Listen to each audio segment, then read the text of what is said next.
On a biting cold evening in Chicago, as the city sparkled with restless energy and neon lights, a young boy named Marcus crouched on a sagging piece of cardboard in front of the city's grand buildings. 12 years old, with deep brown skin and eyes full of longing, Marcus pressed his numb fingers onto the chipped keys of a battered keyboard, pouring his heart into every note. The November wind whistled through the streets, sneaking beneath his oversized coat and making him shiver. But he kept playing, letting music fill the emptiness that crept inside him each day. For most people passing by, Marcus blended into the city's backdrop, one of countless faces surviving on the edges of comfort and visibility. Yet, tonight, a new future waited to open. Among swarms of distracted holiday shoppers, a powerful figure emerged. Richard Whitmore, Chicago's real estate giant, white-haired and severe in a suit worth more than Marcus's entire life. Surrounded by attentive assistants and silent bodyguards, Whitmore exuded authority with every brisk stride. He was unstoppable, untouchable, until the sound of Marcus's music halted him. Instead of simple generosity, Whitmore proposed a challenge meant more to entertain than uplift. "Play at my gala next week," he announced loudly for everyone to hear. "And if you impress me, I'll adopt you. But if you disappoint me, never come back here." His cold laughter echoed, and a crowd shifted, eyes wide. Marcus looked up, undaunted, and quietly said, "Deal." That night, the stakes for his future changed, and Chicago itself would witness how music could battle the deepest shadows. Marcus's life on Chicago's streets was a balancing act between survival and hope. The coins that clinked into his pocket, collected from those few kind strangers, were never enough for comfort, but always just enough to dream. 3 hours of playing left him tired and cold, but the rush from Whitmore's public dare lingered in his veins. In the city's icy glow, Marcus remembered the warmth of his mother's loving arms, now lost to the sharp teeth of tragedy. Though hunger gnawed at his stomach and his fingers tingled from the cold, every note he coaxed from his keyboard was a plea for better days. After Whitmore's challenge, Marcus felt the weight of the city's gaze. Some people offered tiny coins or smiled, but most glanced away, ignoring both his music and his struggle. One elderly black woman paused, pressing a wrinkled bill into his palm with a comfort Marcus hadn't felt in months. "Don't let men like him change who you are," she whispered, wrapping hope around him like a blanket. By evening's end, the $100 bill Whitmore had thrown at him burned with possibility and threat. It was both bait and proof that Marcus's fate hung by a fragile thread. Heading for the shelter, every step carried the burden of Whitmore's words, but also a growing ember of hope. Subscribe and hit like. Our powerful stories add years to your life. Join our Story Lovers Club and let us know in the comments. Where are you listening from?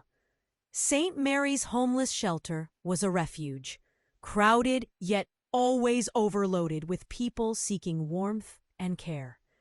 There, Marcus was greeted by Angela Robinson, a keen-eyed social worker whose warmth had steadied him more than once.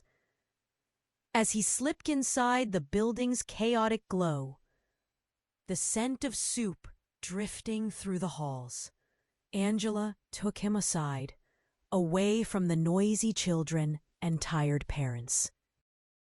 Marcus explained what had happened: the cruel dare, the risk of adoption, and the public attention that weighed on him. Angela listened deeply, her face shifting between anger and concern. She knew well the reputation of Whitmore, a philanthropist whose help always wound back to power. Inside the shelter, a fragile sense of community prevailed. Volunteers doled out scant meals, children completed homework, and the youngest found comfort in each other's company. Angela squeezed Marcus's cold fingers, her words gentle yet urging. "No matter what, don't let him take your voice or spirit," she said. As the night settled and the shelter's lights dimmed, Marcus lay restless, the possibility of a changed future sparking beneath his worry. Before dawn, Angela's caring hands delivered new hope: a folder with Marcus's birth certificate and a name he'd never known: his father, James Wilson. Attached was a faded photograph of Wilson's Music and More, a cluttered store on the city's north side. The discovery shook Marcus, awakening memories and longing that had quietly matured during years of loss. Angela encouraged him gently, believing Marcus deserved answers, at least to his family's missing pieces. With determination and Whitmore's $100 tucked away, Marcus set out across the sprawling city the next day. When he reached Wilson's music store, Marcus stood outside in nervous anticipation, peering through the dusty windows at the graying man repairing old guitars. The shop was a world of its own, walls lined with every kind of instrument and air thick with possibility. Gathering courage, Marcus entered. James greeted him with a cautious kindness, and Marcus nervously explained his desperate need to practice for Whitmore's challenge. As the story unfolded, James listened, slowly connecting Marcus's mother's name with his own history. Old regrets and new hopes lit the room, preparing both for a difficult but vital conversation. In the small, cluttered back room of the music store, something unspoken passed between Marcus and James, a sense of possibility and pain. Lessons bloom, thawing old wounds. James opened up about his past, admitting his fears, addiction, and the choices that led him away from Marcus's mother. Marcus, who had suffered more than a child should, listened not with bitterness, but curiosity, the hope for a connection greater than loneliness. When words fell away, music stepped in. Marcus played first the haunting prelude his mother had loved, then his own compositions, songs built from sorrow and dreams. James's eyes filled with pride and regret, his heart aching with the echoes of what might have been. Recognizing both Marcus's talent and spirit, James offered him the use of a grand piano he'd been restoring, a Steinway Model B waiting for a worthy player. "Practice here any time, your family," James assured. In the glow of that promise, Marcus felt a piece of his heart begin to heal, strengthening him for Whitmore's challenge ahead. As the days passed, Marcus devoted every waking hour to practice in James's cramped, music-filled shop. The Steinway's polished keys were cool beneath his fingers. But as he played, his nervousness began to melt, replaced by the thrill of creation.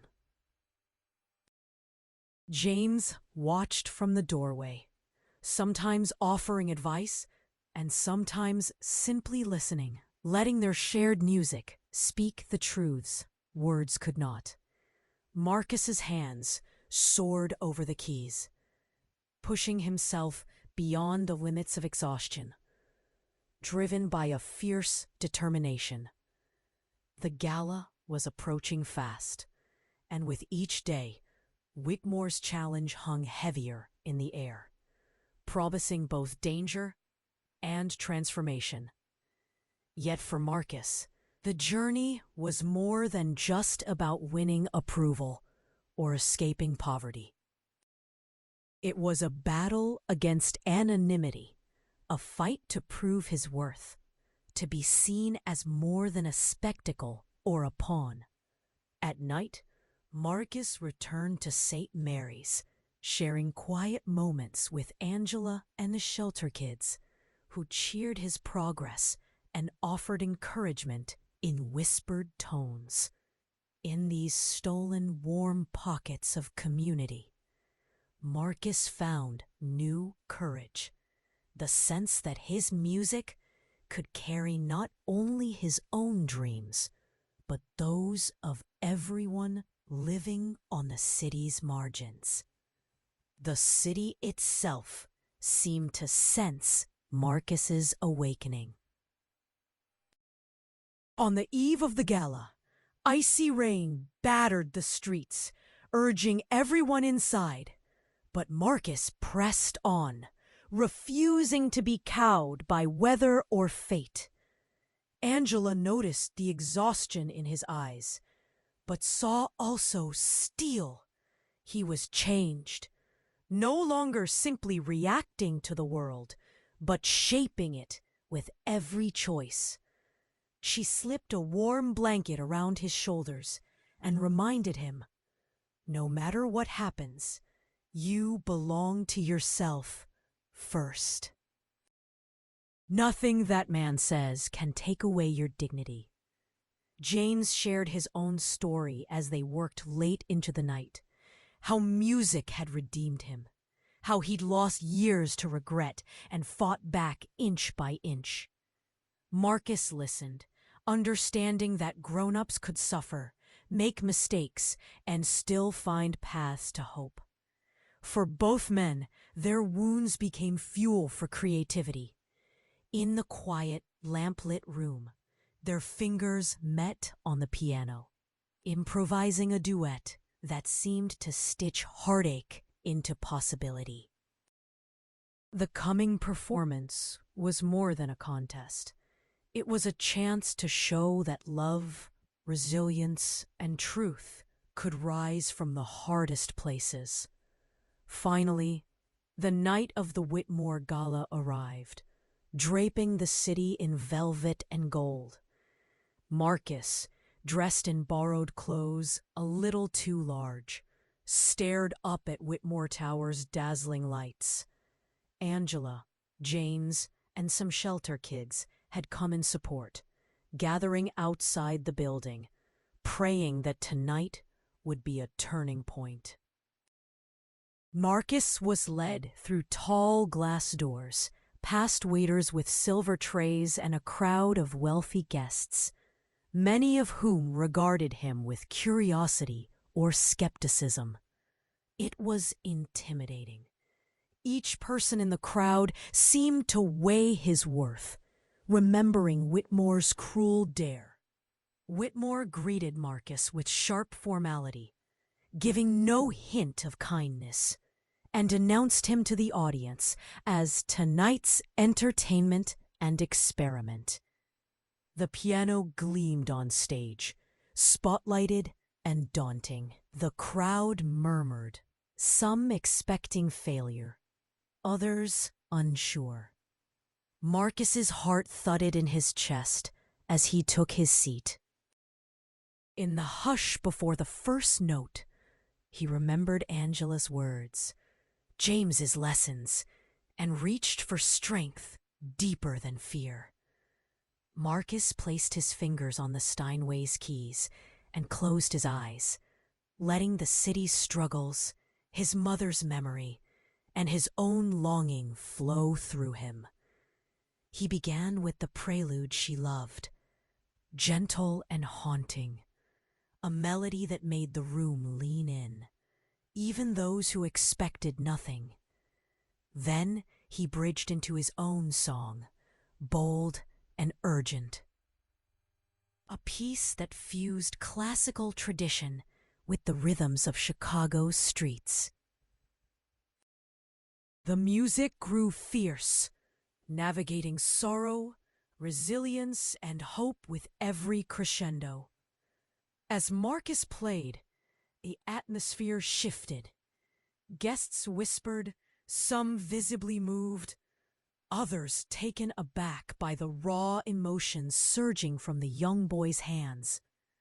Whitmore watched, first with a bored expression, then with grudging surprise, as Marcus transformed the grand hall into a place of truth.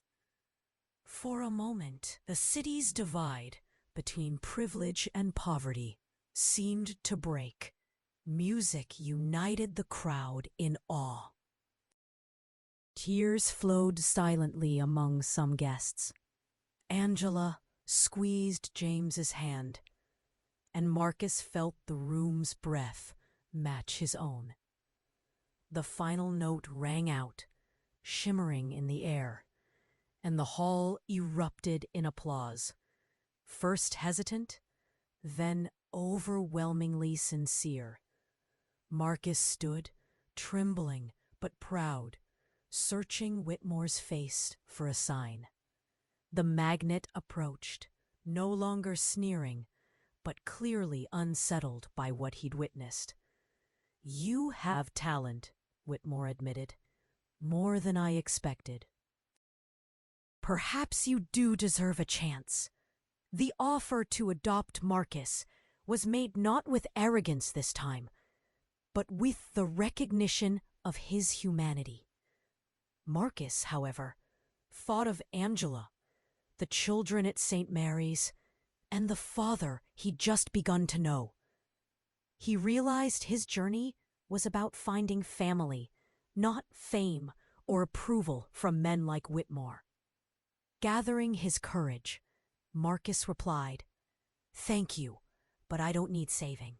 What I need is my own place in the world, and my music will carry me there." The crowd cheered.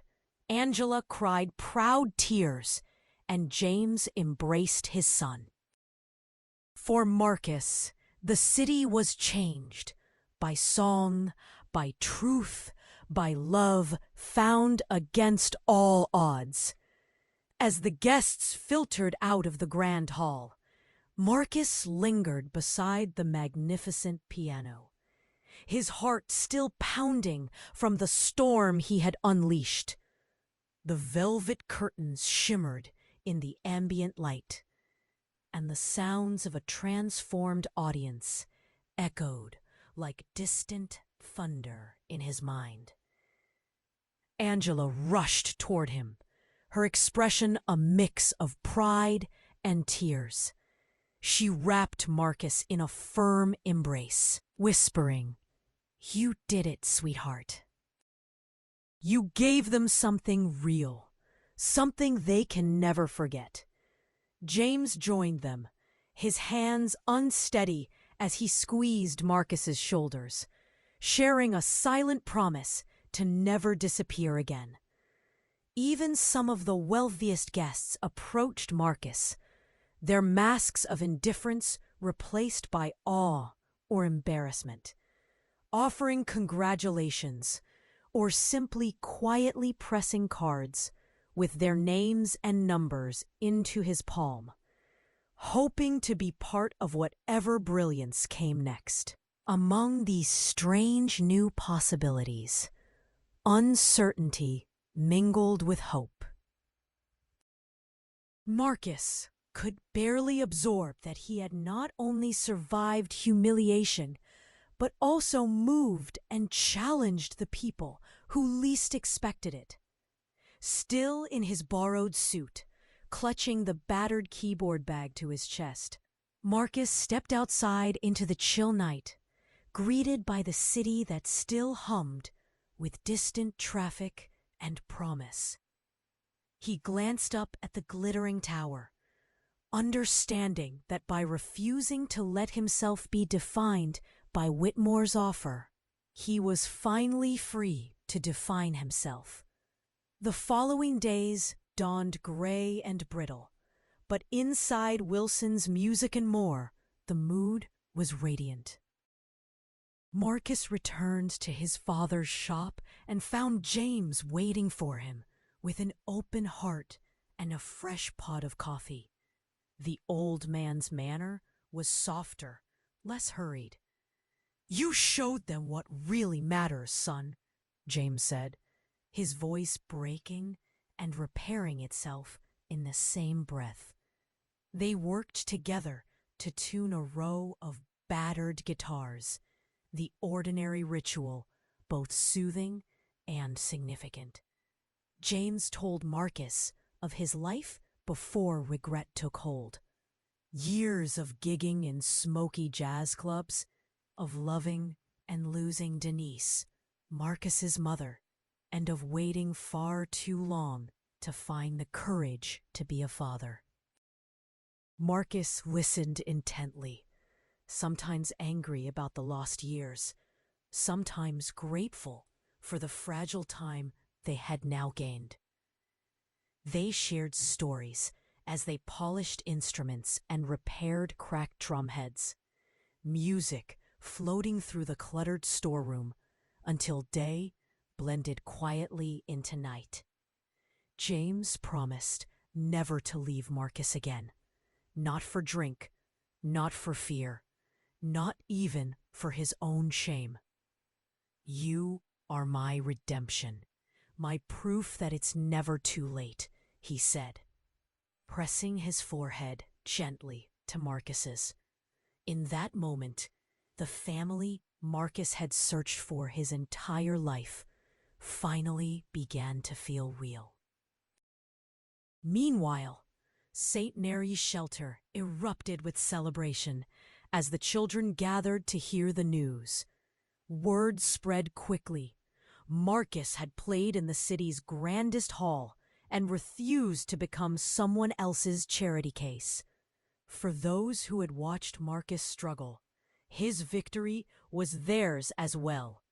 Baked a homemade cake, inexpertly frosted and a little lopsided, but more joyful than anything Marcus had tasted in years.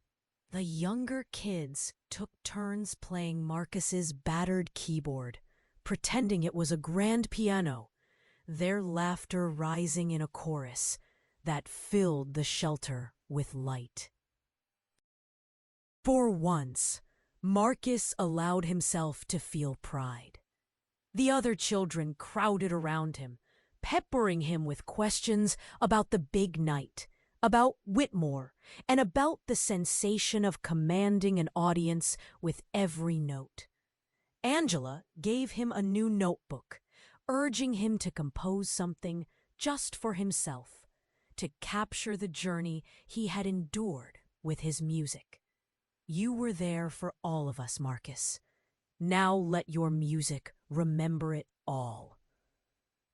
Marcus smiled, knowing that he belonged not just to one man or to his past, but to a community, one that believed in him and grew stronger with his every triumph. Days turned into weeks, and Marcus discovered that his life now followed a rhythm less frantic, more full of promise. Each morning, he practiced piano at James's shop, learning new chords and techniques, while improvising with customers who wandered in off the street. The shop became a gathering place for aspiring musicians and neighbors alike. Word of Marcus's gala performance continued to spread, and people from all corners of the city brought their broken instruments, their own stories, and even their children, hoping Marcus's gifts might inspire courage or healing. Encouraged by Angela and James, Marcus began composing a full symphony, a piece that told the story not just of his own life, but of the lives around him, the laughter and pain of the shelter, the longing of lost and found family, the silent love that grows where none is expected. He worked late into the night, scribbling notes in his new notebook, his head nodding with exhaustion, but his spirit newly awake. Music, Marcus realized, was the thread that wove together his fractured world, making meaning out of survival and beauty out of pain. One afternoon, as a gentle snow fell outside, Marcus heard the shop's bell ring and looked up to see Richard Whitmore himself stepping into the narrow space. The air seemed to change, stiffening with old resentments and new questions. Whitmore's face was guarded, but no longer cruel. His eyes betrayed a restlessness Marcus had never seen before. "I wanted to see for myself where you learned to play like that," he said, glancing around at the crowded shelves of music and memory. James moved closer to Marcus, protectively, but Marcus stood up on his own. Whitmore confessed that he'd been wrong, that his offer at the gala had been not only arrogant, but blind to the depth of Marcus's humanity. "You made me realize that charity and opportunity aren't the same thing," he admitted, folding and unfolding his expensive gloves. Marcus listened, forgiving but not forgetting the lesson. "Sometimes people need respect even more than resources," he replied. For the first time, Whitmore nodded in humble agreement, leaving his business card and a promise to support St. Mary's Shelter, not as a benefactor, but as a partner. As Whitmore disappeared into the falling snow, Marcus felt a sense of closure. It was no longer about winning or losing, but about being heard. After Whitmore's visit, life at St. Mary's Shelter shifted.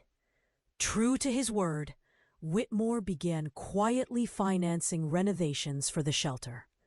This time, insisting on involving Angela and the residents in decision-making. He stopped treating them as passive recipients, instead letting their needs and visions steer the process. Angela was initially wary, but Marcus's unwavering honesty helped bridge the gap. Volunteers painted the walls in bright colors chosen by the children. The rec room gained a new upright piano and shelves of music books. Marcus was asked to inaugurate the new music corner with a concert for the children, turning a once-forgotten space into a sanctuary of hope. Even Whitmore attended, seated quietly in the back, watching as Marcus led the room through a song born from community, not charity. St. Mary's also became a hub for newcomers seeking shelter. Drawn by stories of a young boy whose music had reshaped hearts, Marcus gave lessons to younger children, teaching them to create beauty from adversity. Angela worked with Whitmore to fund enrichment programs, cooking classes, art workshops, even writing circles. The shelter pulsed with life, transformed from a stopgap to a place where dreams were kindled and voices were empowered.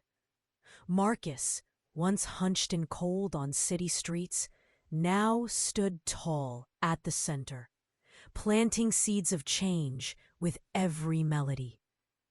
Meanwhile, Marcus deepened his bond with James, learning not just music, but the messy, brave art of forgiveness. Some Sundays they played duets for local church congregations. Other days they wandered Chicago's parks, sharing stories and rebuilding trust. James worked hard to stay sober, attending counseling and leaning on friends in the music community. Marcus forgave slowly, not erasing the pain of abandonment, but allowing space for love and growth. They developed their own rituals, a handshake before every performance, a quiet bike ride at dusk, a handwritten note left on the piano each day. Angela visited often, her presence anchoring both father and son in the new life they were weaving.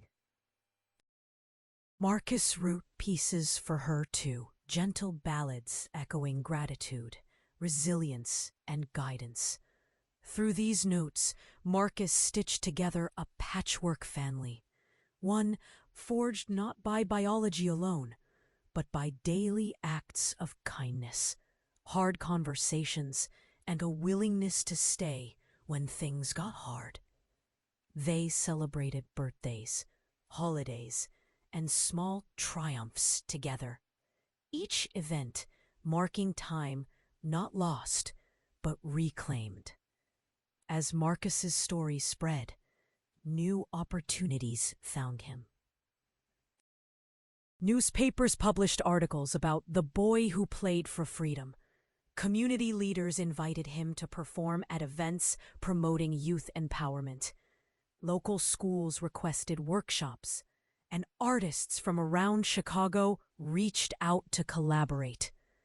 Even musicians from faraway places sent messages, offering support and encouragement. Some sent sheet music, others just kind words. At first, Marcus felt overwhelmed by attention, wary that fame could easily fracture the intimate family and community he so carefully built. Angela and James helped him navigate each choice, always asking, "Does this bring us together or pull us apart?" Slowly, Marcus learned to balance pride with humility, growth with gratitude. He accepted some invitations to perform, but refused to let his story be reshaped for anyone else's agenda. Each public performance remained rooted in truth. Marcus played not only for the applause, but for the thousands of unseen children fighting for dignity on streets just like his.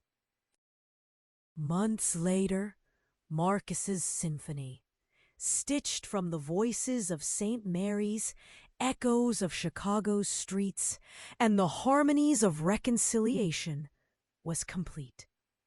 The unveiling concert was held not in a grand hall, but in the shelter's new music room, filled with families, children, and neighbors. The Steinway and upright piano stood side by side. James accompanied Marcus, while younger children sang the chorus he'd written just for them. The music traveled through sorrow and celebration, inviting each listener to remember their own wounds and wonders. In the grand finale, Marcus invited every child to join him on stage, their laughter and voices blending with the instruments. People wept, hugged, and danced together, united in the shared joy of community. Proof that beauty endures in the most unexpected places. The performance was live-streamed, and messages poured in from all over the city and beyond. People were inspired, moved, motivated to build change in their own corners of the world. With the final applause still echoing, Marcus stepped outside into the gentle twilight. Angela, James, and his friends from the shelter gathered around him, smiling wide. The city's skyline shimmered, different now, a landscape of possibility. For the first time since his mother's passing, Marcus felt wholly home, rooted in love and chosen family. He walked with James and Angela, feeling the warmth of belonging. The streets where he once played for survival were now avenues for his voice and dreams. Marcus knew there would still be hardships ahead, but he carried inside him music bigger than pain, anchored in every friendship, note, and act of forgiveness. He was no longer invisible. He was Marcus Thompson, child of Chicago, healer of hearts, son, teacher, and creator of his own destiny. The city listened, and Marcus's song continued, weaving hope into the night, one note at a time.